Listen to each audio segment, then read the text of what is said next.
With all due respect to Christmas, birthdays, and yes, my dear, even our anniversary, this is my favorite day of the year. This is literally as good as it gets. This started in 2003, and if you do quick math, this is our 16th GSBI, and I've been at every one of them. Luckily, Jim grabbed me somewhere around 2002, I think, and told me about this really interesting project and program at something then called the Center for Science, Technology, and Society, a name that only academics could love. But you know what? They keep getting better every single year. So to paraphrase the foreword in our annual report, and if you guys haven't seen this, by the way, it's a phenomenal document. We've done a couple of these. I think Thane will know how many. This is far and away the best one. If you want to understand something about Miller Center and what we do, this is the way to do it.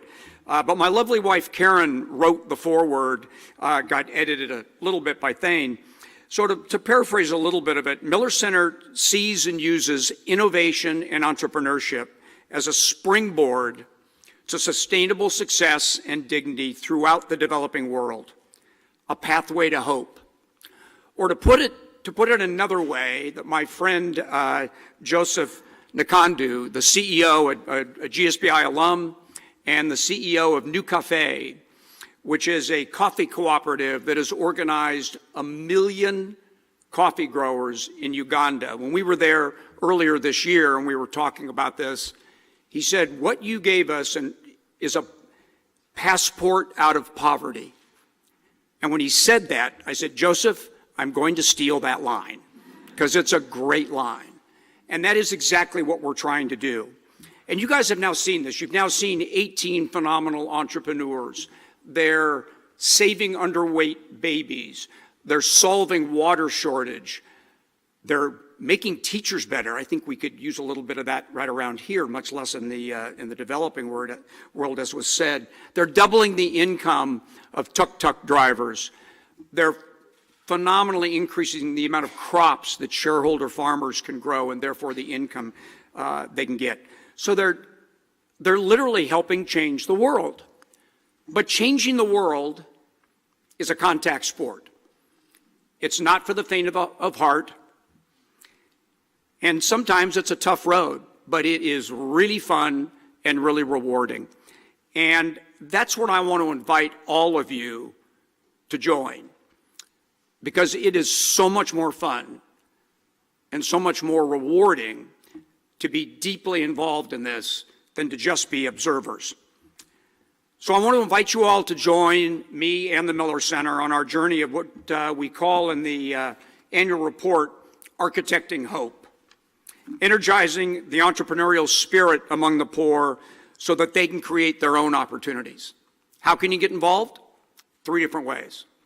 First of all, you just saw 18 great entrepreneurs invest in their companies. Number 2, become a mentor.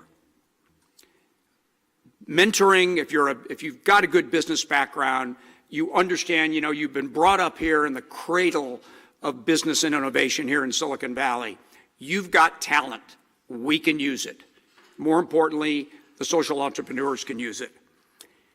And then last, but certainly not least in my mind, but maybe unknowing in yours, is you can invest in the Miller Center. We are also a nonprofit. We're part of Santa Clara University, obviously, and we have to be here. This is the place with the, in Silicon Valley and with the Jesuit values, it's the only place we could do this. But if you look in the annual report, we get about 12 to 15% of our $4 million annual budget from the university. We sing for the rest of that supper every single year. So we do what the other 18 people have been doing up here. We fundraise. Now, Karen and I made a substantial gift about 4.5 years ago. It covers about 20 to 25% of our budget, depending on what the budget is. But that gift doesn't go on forever, even though Thane would like it to. So You can also invest in Miller Center. We can give you lots of information on that because I think we've got leverage. Now, I would never ask anybody to do something that I haven't done. And I've done all three of those things. I've invested in RSEs. I've been a mentor for 16 years. And obviously, we invested in Miller Center. Naming rights cost money. Just ask Chase Bank. We got $20 million a year out of them for the Warriors, so for the Chase Center. So we should try to, maybe we should name the program the Chase Center, not the Miller Center. They do have deeper pockets. At any rate, in 16 years, we've impacted over 320 million people. It's a big number, but it is not even a third of the way to our goal. When we brought Thane on 7 years ago, he had this audacious goal of impacting 1 billion people.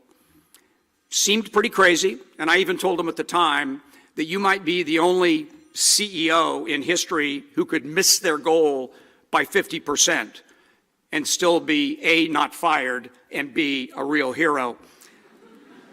But he's not going to miss his goal. He's going to hit it. We're going to serve 1 billion people. Actually, I think ClickMedics is going to serve 1 billion people by themselves. So, and Untapped gets another 1 billion. So, we're going to blow away the goal. But the point is, we've got a big, audacious goal. It is a long journey, and we need all the help we can get. And the one thing I can guarantee you is no matter what you put in, time, expertise, money, all three of those things, you will get the best ROI of any endeavor you've ever done in your life. Thank you, and let's go to lunch.